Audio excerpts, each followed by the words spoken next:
एग्रीकल्चर मिनिस्टरान आता इनिशिएटिव्स घेतल्या आणि तो आता एग्रीकल्चर पॉलिसी फॉर्म करता.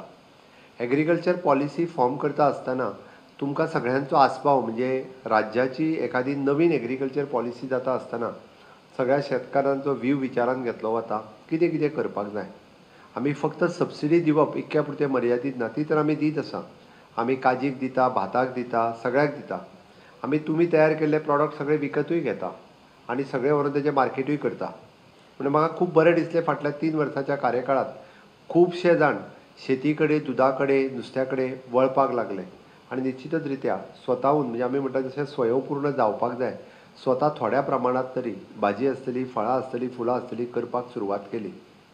फाटल्याच दिसांनी हांव रिपोर्ट घेतालो.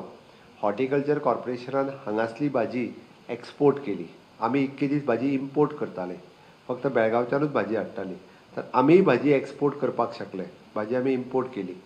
आमकां जाय तितकी दसऱ्याक दिवाळीक फुलां सगळीं आमी इम्पोर्ट करताले. बट ह्या निमित्तात काणकोण आसतलो, केपें आसतलें, सांगे आसतलो, सत्तरी आसतलो, डिवचल आसतलें, ह्या तालुक्यांनी खूब मोठ्या प्रमाणात रोजाची लागवड केली आनी खूब मोठ्या प्रमाणात आमकां रोजां सगळ्या जाणांक विकत आमच्याच लोकां कडल्यान आमी विकत घेतली.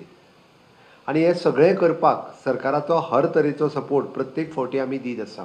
आमी फार्मर्स प्रोड्युसींग ऑर्गनायझेशन 12 तालुक्यांनी प्रत्येक कडेन फार्मर्स प्रोड्युसींग ऑर्गनायझेशन सोसायटी स्थापन जाल्या. तुमी केल्ले प्रॉडक्ट ते विकत घेता, तांचो प्रत्येक तालुक्यांत स्टॉल आसा किंवा प्रत्येक एक्झिबिशन करता, ते मार्केट लिंकेज करता. म्हणजे सपोज सांगलीक कांदो जर सवाय तो हांगा हाडून विकप आनी हांगासलें कितें जर चड प्रोडक्शन जाल्यार थंय व्हरून सांगलीक विकप. ह्या पद्दतीची सिस्टम आमी FPOच्या मार्फत चालू केल्या. 12 तालुक्यांनी FPO आमचे खूब मोठ्या प्रमाणात कामाक लागलेले आसा. त्या खातीर ह्या म्हणजे तुमकां सरकार जे आसा हे एग्रीकल्चर, हॉर्टिकल्चर, फिशीकल्चर, डेरी कल्चर ह्या सगळ्याच्या बाबतींत सगळो सपोर्ट जाय तो इतर राज्यांत खंयसरूच मेळना तितको सपोर्ट गोंय राज्यांत तुमकां मेळटा. फक्त तुमीच एक पावल फुडें घालपाक जाय.